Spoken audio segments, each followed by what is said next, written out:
1.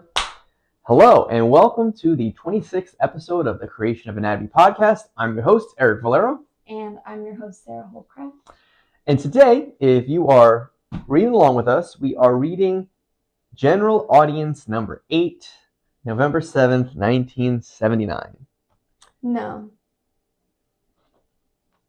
Are we? Oh, my bookmark's in the wrong place again. We are, trust me. And that would be, actually, because we don't even need the page numbers, that is just 8.1, right? 8:1. So that is the unity, the meaning of original unity. And the first one is the unity of the two. Mm-hmm. So still very early on in Genesis. Speaking of early on in someone's life, they usually get baptized. And we happen to be going to a few baptisms recently, so. Yeah, well, my nephew just got baptized, Matthew, and it was the first time I ever was a godmother, so that was a lot of pressure. But ever since we went to visit them, and I was holding him, and he had the hiccups. I think like twice he had the hiccups. You caught the hiccups? I caught the hiccups. I'm pretty sure they're contagious. Only from godchild to godmother? Only from godchild to godmother, yeah. Mm-hmm. Not I should godfather. check in with Daniel. Yeah, I wonder if he has hiccups. He won't. It's not. There's a protein that's incompatible. Yeah, that was a good baptism. That was a fun baptism, and you got a co-celebrant. Oh my gosh. If you're out there and you're in a mass, in a baptism, in any sacrament, if a priest is doing something or saying something, it's not an invitation to follow him. The more you know. The more you know. It actually means you shouldn't. Yeah, I think he was just I feel like I've met that guy so many times. He was such a nice, was like David's grandfather? Yes. Yeah. He was such a nice guy. He's one of those like very eccentric. Yeah, like, we love you if you're watching this. Yeah, no, he was awesome. I just think it was one of those things where somebody was subtly saying like, hey, I am the priest. So did I tell you that when I first met David's parents, it was when he was proposing to Monica, and I walked into the house and I saw my dad talking to David's grandfather, and I just assumed that it was David's dad, and I was like, oh, okay, like he's kind of old, but like I guess I could see it. But then I met his mom, and I was like, she's so young. Like, yeah. This is so weird. I almost introduced myself to her twice because I'm like, wait, David has a sister. Maybe that's the sister. And I'm like, wait, no, his sister has to be like a teenager. There's no way this is her. Yeah, she looks so young. Oh my gosh. Yeah. But yeah, we got another baptism today. Mm-hmm. Little Peter. Peter, the Rock. Good apostle names. Yeah. Oh yes. Yeah. So that will be a good one too, because Lucy got baptized by the same priest. And he did a great job. He did a great job. Yeah. Oh yeah. Yeah. Yep. And then we made some challah bread. Yeah, we made some challah bread for a Lord's Day dinner that we're going to tonight. Mm-hmm. Which, if you don't know what Lord's Day is, well, in Lord's Day short, dinner. Yeah, Lord's Day dinner. Obviously, the Lord's Day is Sunday, and on Saturday night, to open up the Lord's Day, you have a family dinner, and you say some prayers that is in Thanksgiving of the week that you had. Yep, starts the next week, right? And also, starting you off on Sunday, putting aside your worries and concerns so you can open up the Lord's Day and celebrate it correctly. So tomorrow's a big Sunday. Tomorrow is a big Sunday. Mm-hmm. All the capes are going to come back in. So I told that to my students the other day, and one of them told me that she has another word for people who go to Christmas and just Christmas and Easter Mass, CEOs. What was the O? I forget. I don't know. Christmas, Easter, Hanukkah. October Sunday.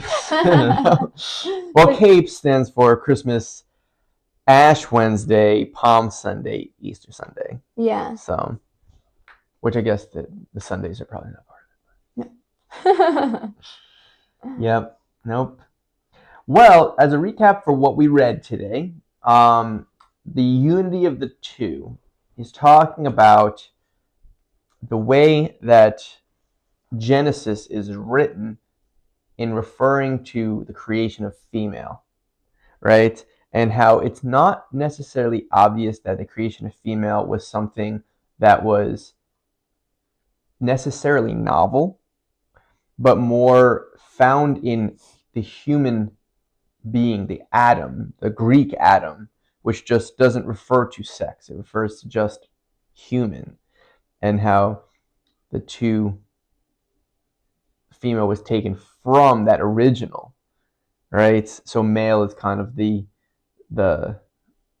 I think of this in mitosis, which is not to get nerdy off the bat, right? But which is so fundamentally interesting because I never thought about this. And then when I was teaching it again, I did some research into it.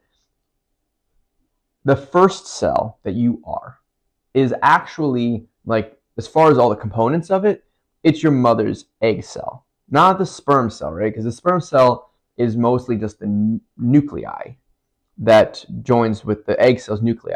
But the organelles, the cell membrane, the cytoplasm, all that space is all from the egg cell.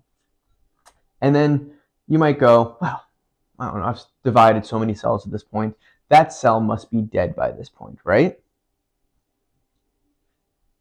But which is the original copy? Because that egg cell broke off into two, and then those broke off again. But when it first broke off into two, which of the two is the original? Neither. Right. Or both. Right? It's not obvious which is the original. So even though, and you might go like, oh, all of those cells must be dead at that point. But like, those cells divided and then continued to divide. So if you think about it, that original egg cell is still in you right now. It's one, but who knows? It's kind of all of your cells. You know what I mean? At the same time, which is, that's crazy to think about, because you must think like that cell was created so long ago. That your original cell was created when your mother was in the womb. Oh yeah. Isn't that crazy to think that? And that cell is still alive today, multiplying, because you don't know which one is the original. So I feel like that with the creation of female is like, was man created first? Or was human created first? And man and woman, which one's the original now? You know what I mean? I think that's a different way of looking at it. And that's kind of what I think is implied, although he doesn't exactly explicitly say it in that way. Yeah. Well, I'm glad I feel like this section was a little bit confusing for me. So I'm glad that you're explaining, because not that I don't understand what he was saying, but I feel like I don't understand the deeper parts of what he was saying, because it all sounds like things I've heard before, but I feel like there's something deeper than what I've just heard or read. And there's something that I'm like not understanding from the entire text. Right. So, well, I think one thing that is implied, but is not explicitly stated either, is that prior to the fall of man, sin has not existed. But that doesn't say that evil hasn't existed, right? Because obviously the story of Lucifer is prior to that, right? The idea of pride and those types of evils do exist, but not on a human level, right? But evil does exist. So one might say that prior to the creation of man and woman, there was a necessity of that, right? Because there was evil. So this is a really strange concept in evolutionary biology, but also this is what I was talking to my patients about yesterday, because he's a like a software security engineer, right? So his whole job is to figure out like how are these people who are parasitizing other people by creating viruses and trying to make code that ruins um, maybe the creative processes of other people. He has to be on top of that to stop it for cybersecurity reasons, right?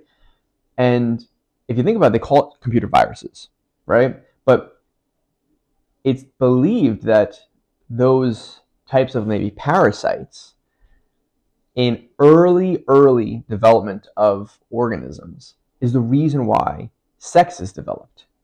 Because the first first few billion years of organisms were all single cells, usually. And even when they became multiple cellular organisms, they were still asexual, right? They would just make complete copies of themselves and just now there's more of me, right? And speciation events would occur, but really the only variance between generations was a bit of drift. It wasn't like you see today, right? Because let's put it this way, genetically, a mother to her child is so vastly different compared to early on organisms to their offspring that they would create. And it's believed that the reason that that occurred was because of parasites, right? One organism parasitizing off of another organism. If you are all the same genetic code, it's so easy to figure out the code, crack the code, and now you can destroy the whole lot, right? But if you alternate and keep shuffling genes, you keep kind of hiding and you're playing an arms race with the parasites. So it's believed early on that the reason why, and parasitism, I think, is the closest to evil that you can get, because you can't really take many moral statements out of science, right? But I think if you look at the world and you look at all the things that happen naturally, you got hurricanes that kill people, you got all of these like horrible natural events, right? People have heart attacks, they get sick and die, right? You don't really think of that as evil. You don't think of a lion killing a zebra as evil. There's something that fundamentally feels evil about a parasite. Almost like your existence is to steal from another organism.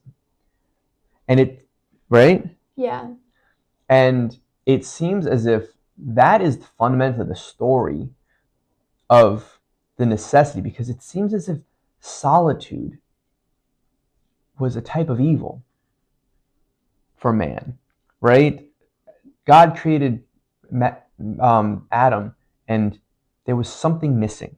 And it's like, why was there something missing?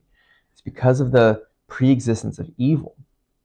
And that created some type of parasite from him. He wasn't satisfied.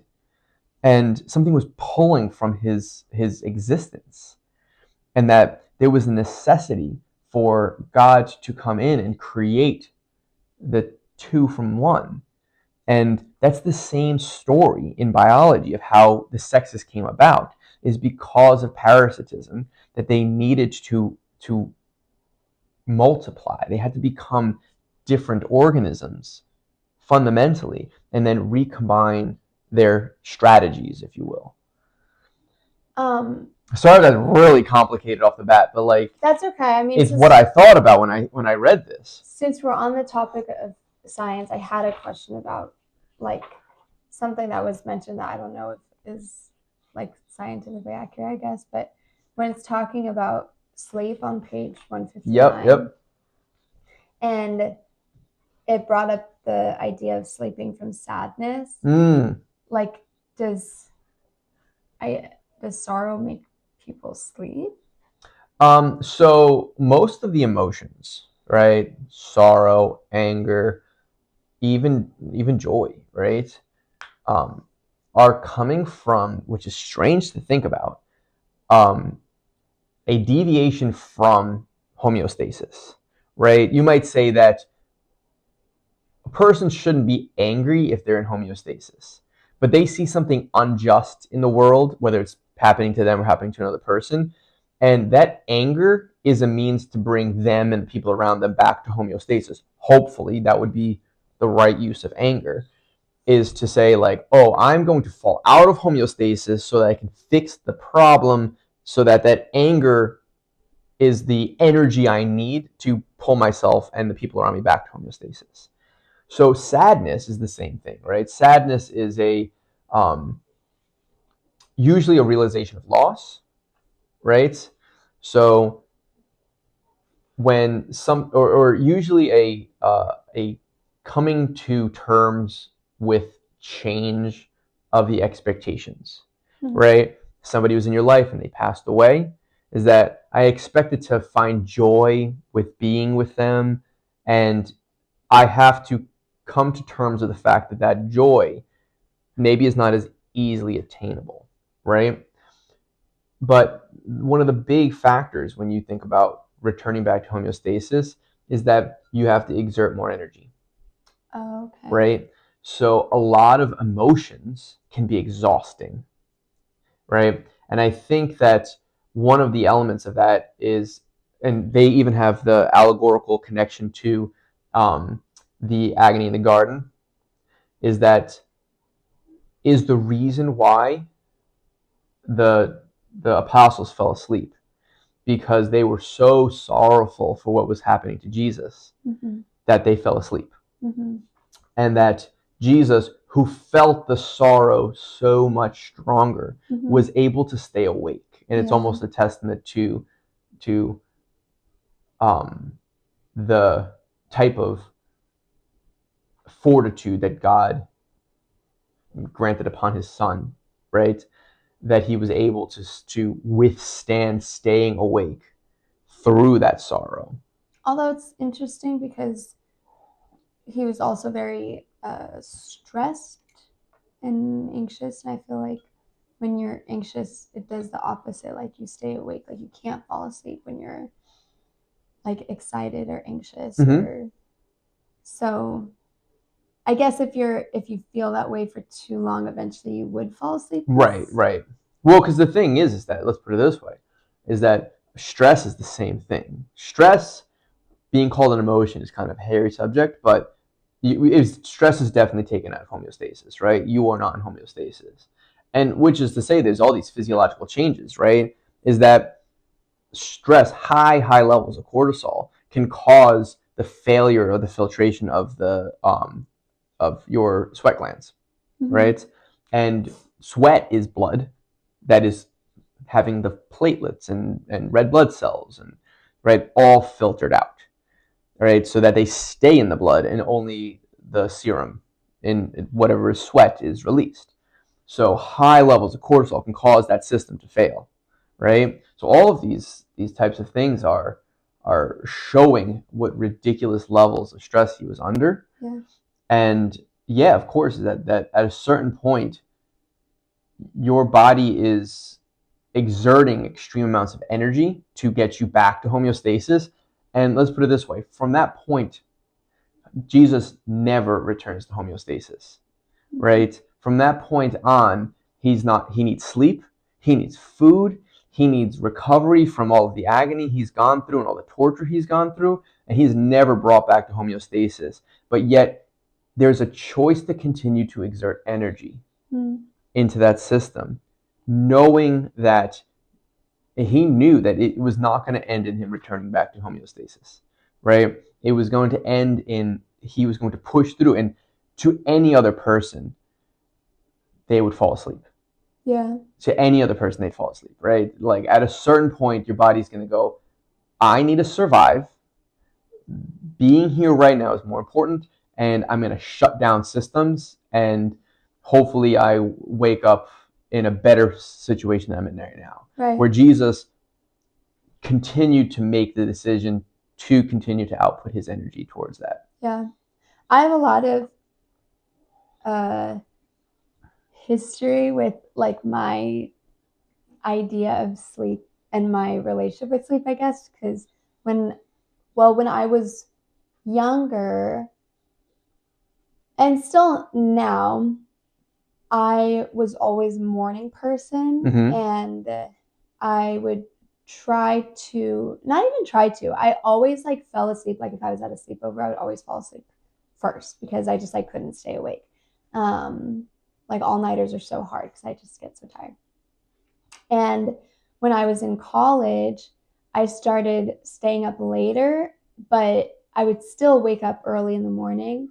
And I used to really like pray about why we needed sleep, because I just felt like I could get so much done if I didn't have to sleep. And I felt like it really hindered me from being able to do everything that God might be asking me to do. And I was like really against naps because I was like it's a waste of time to nap because I'm like missing part of the day that I could be doing something. And I don't exactly remember what happened. I guess I had some conversations with people about it, and I just like started to realize like how important sleep was, obviously for your body, but even more so just how there is something that we can learn from the fact that we have to sleep.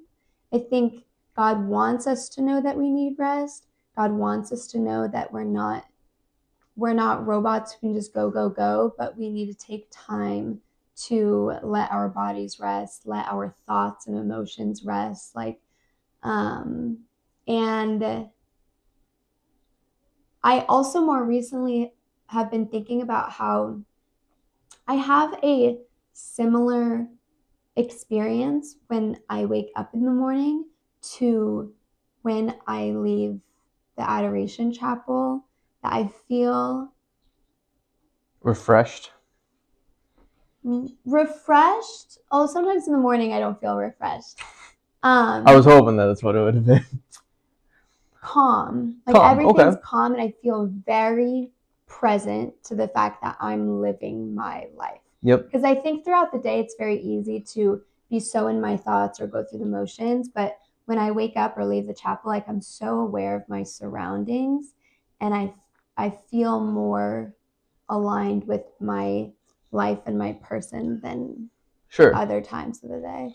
Do you find that, because this is a common, I almost feel like a little factoid that people always throw out, they're like, you're not even awake for 1/3 of your whole life. And I find that do you find that the desire to utilize that 1/3 of your life for more productivity, there's a pride in that, like a pathological evil pride in wanting to access something that pretty obviously you ought not access? For sure, because I think there's definitely a sense, and it's the same reason people are workaholics, because they think like, oh, like my job asks so much of me. But I think the reality is that people don't know how to say no because they like to control, and they feel like they're the only one who can do it, and they just feel so like prideful about the way that they do things, and they can't trust that other people. So I think in the same sense, we like, while we're asleep, the idea of like that we're wasting time, well, it's like, what really would we be doing with that time? What is it that's so important that we need to be out there fixing the world? Like, I'm pretty sure God has other people to do things. Like, it's not all just on you. It's also counterintuitive. It's counterintuitive, right? Because if you think, students, as both teachers, right? As students, you hear a lot of times that a student pulled an all-nighter. Yeah. Right? And that is so counterintuitive because, let's put it this way. Do you know how much stuff that you remember today that your sleep will allow you to forget? Right? There's a tremendous amount of things that you have picked up from the stimulus of the world today that is clogging up your bandwidth. And sleep allows you to forget the unimportant stuff. So the thing is that it's the same thing like when we have to like delete videos off of your phone so that we have some room.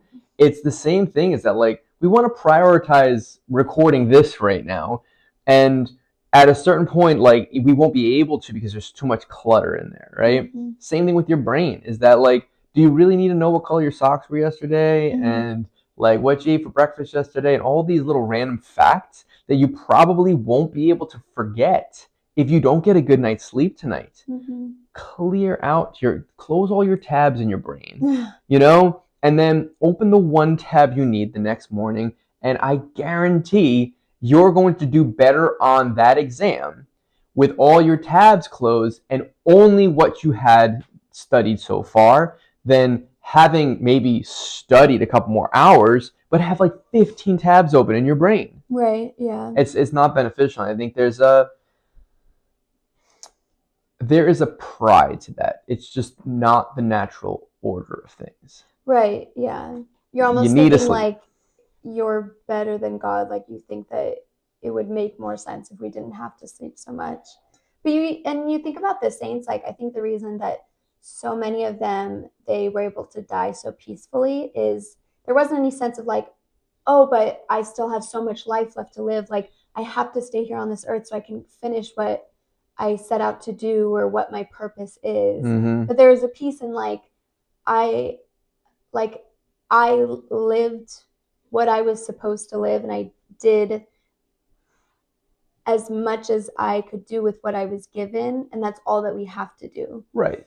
And the same thing that, we were just talking about Dante's Inferno, right?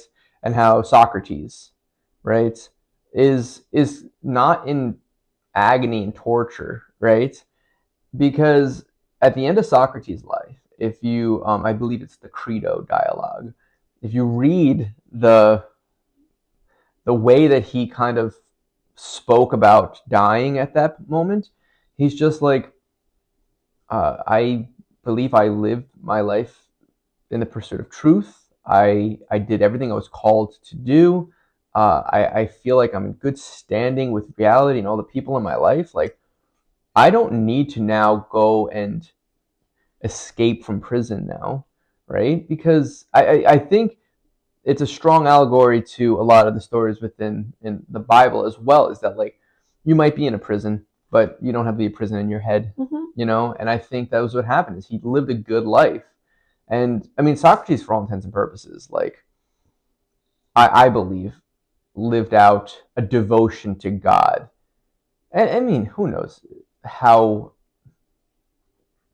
like the story was able to perpetuate over 2,400 years, but I believe he lived that devotion to God to a saintly level, right?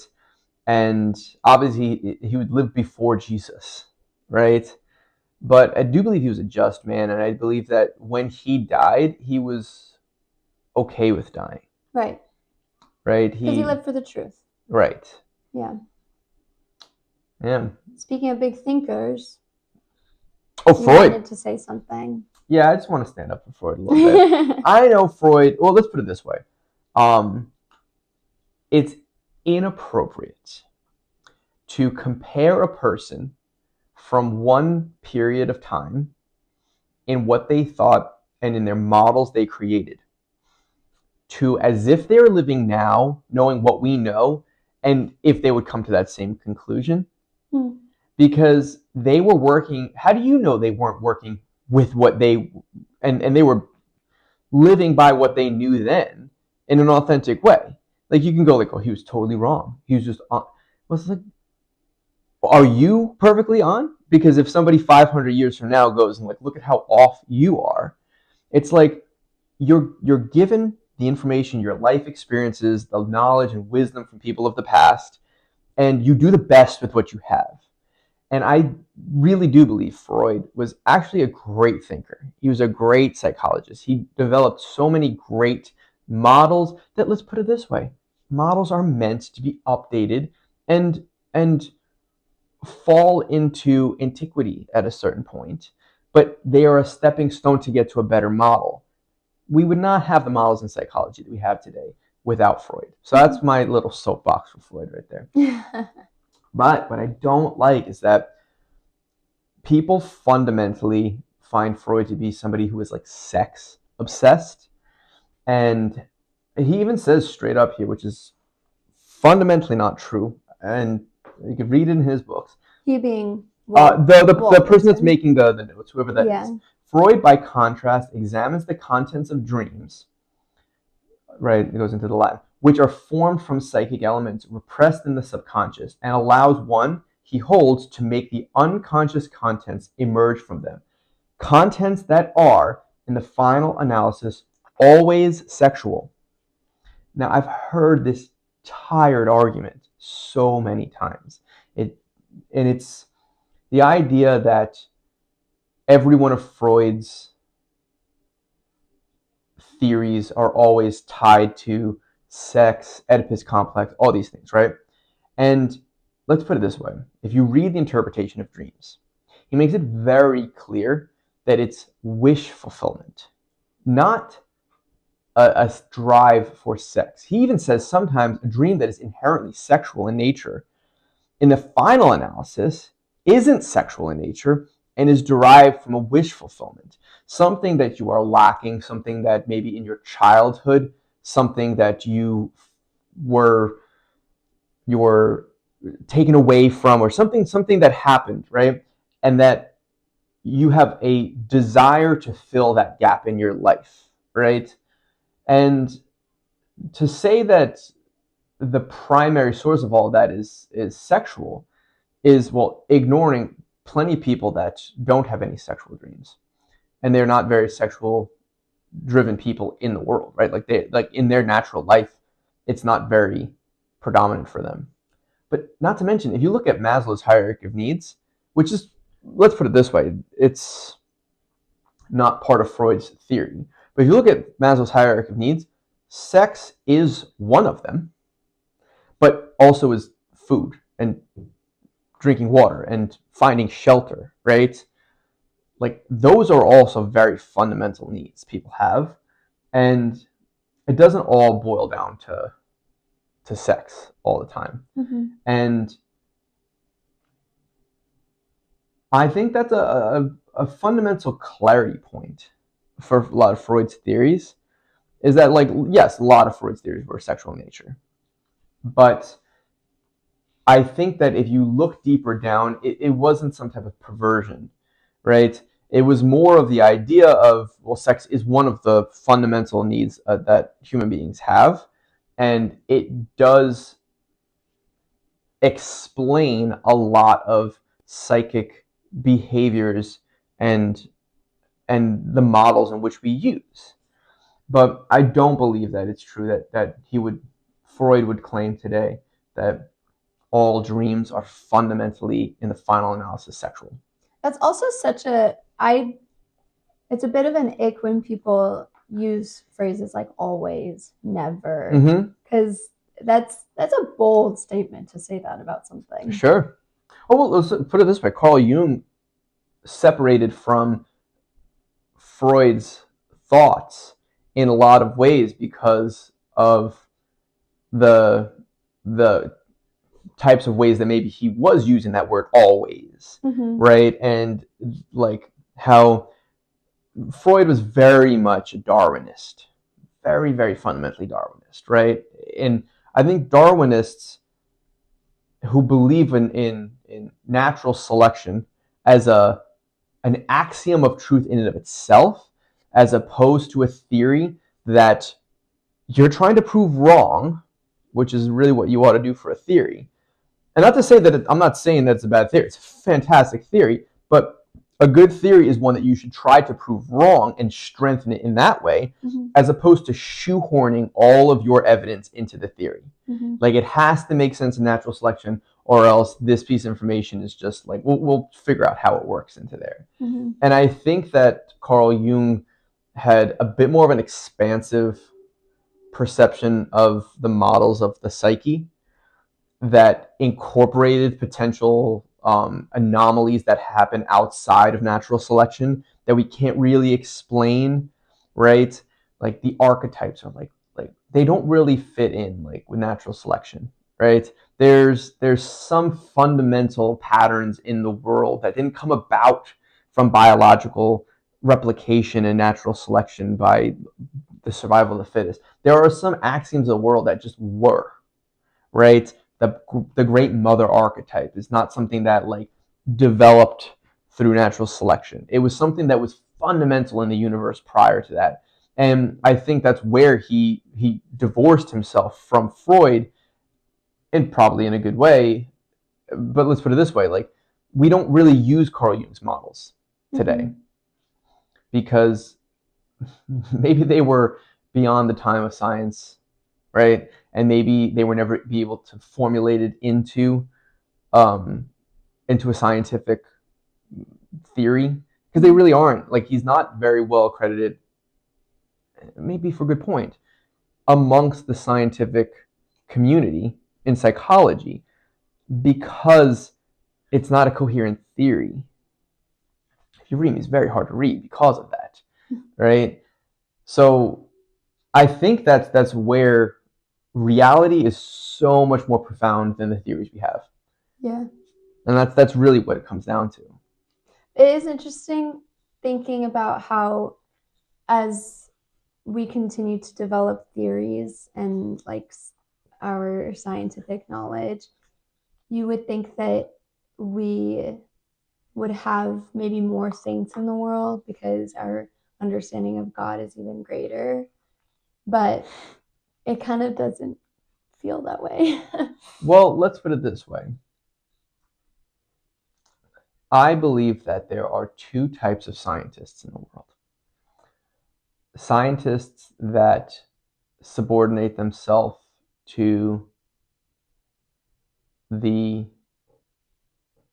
ultimate truth, where they humble themselves, and then scientists who exalt themselves and feel as if it is their duty to become the person that, like the Prometheus type of, right, the one that gives fire to the humans, right, like wants to be that person, stole something from the gods and gave it to it. There's the Prometheus types, the exalted types, and then the humbled types.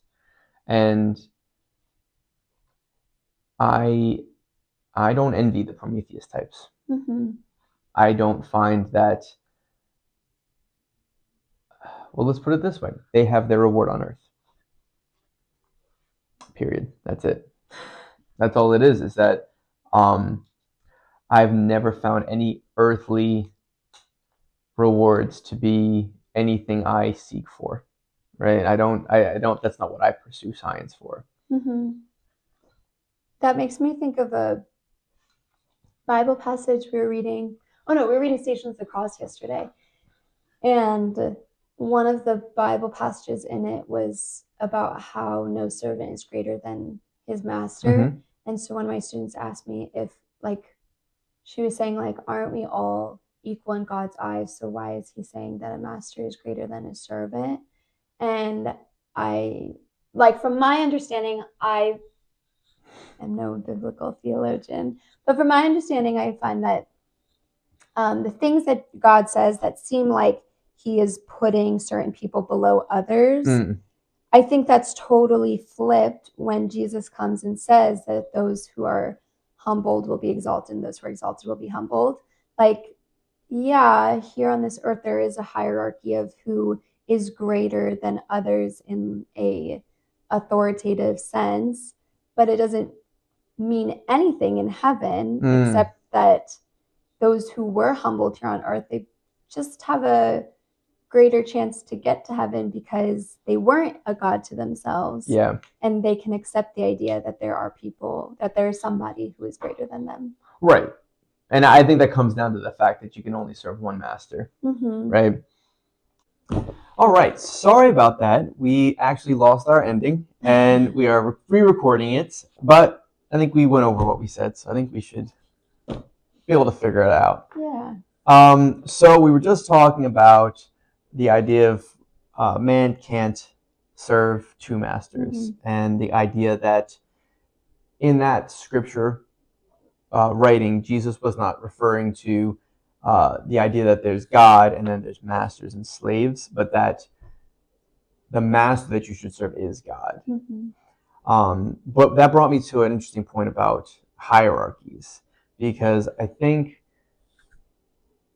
in schools, we've talked about hierarchies in schools, but I had a disagreement with this teacher where, and I've already said this to you, so I'll say it more in general, but I had this disagreement with this teacher where we were talking about, I was explaining the necessity of being able to pay attention to the hierarchies that are being established amongst the students within the middle school, and how you can see that like some are like top dogs and some are on the low end of the totem pole, and how the importance of seeing it, the importance of taking that kind of information in, right?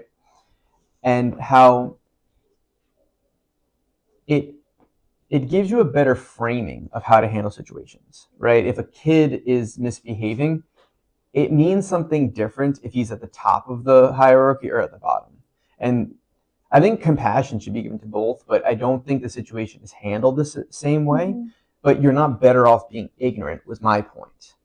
And I think her idea was that I was too hyper focusing on the fact that there are hierarchies and we shouldn't treat them as if there are hierarchies, and that everyone should kind of like, we should pretend as if they're all on an equal playing ground. And I'm like, that's just not the case.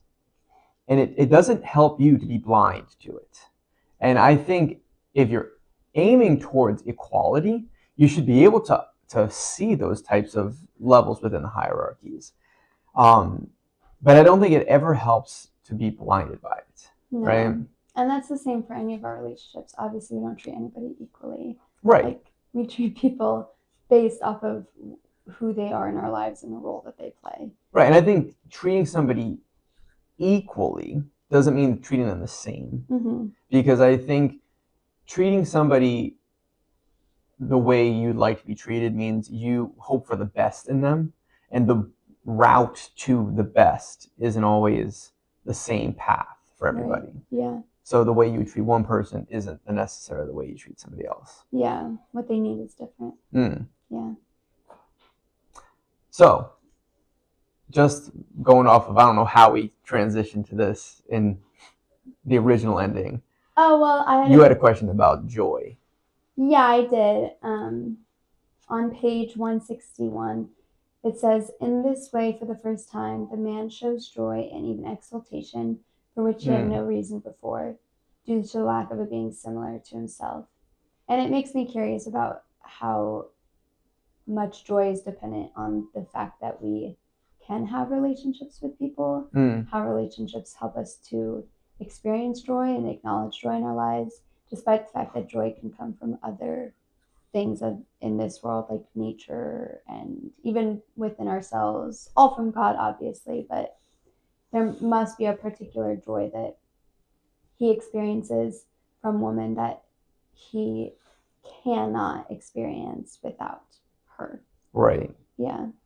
Yeah, I think the idea of joy being different than the emotions, the other emotions like anger or fear or sadness, is that those are meant to be transient, right?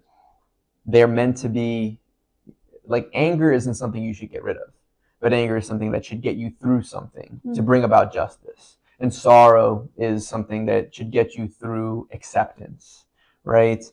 But joy seems to be part of like a novel creative process of God, right? Bringing about something new, right? And I think the whole idea of joy for other human beings is the idea that there's new life, new creation that God is creating, and that's where the appreciation of that is through joy. And even within not just like new life, I guess, being created, but also just the way that we have conversations when we meet people or when we become closer to people. There's something new about the conversation that we have with everyone we have it with, because everybody's different. Mm-hmm. So the pairing between you and somebody else is something that's never existed before. Yeah. Oh, absolutely. Yeah. That wraps it up right there, right? Good. There we go. All right. Well, we'll never know about our last ending, so it's in the ether now. So, but if you join us next time for episode 27, we'll be reading General Audience number 9. And probably number 10. And probably number 10. Number 10 is a small one. Mm-hmm. And who knows? Maybe there'll be someone around to co-host with us. Ooh. Or guest. All right. Till next time.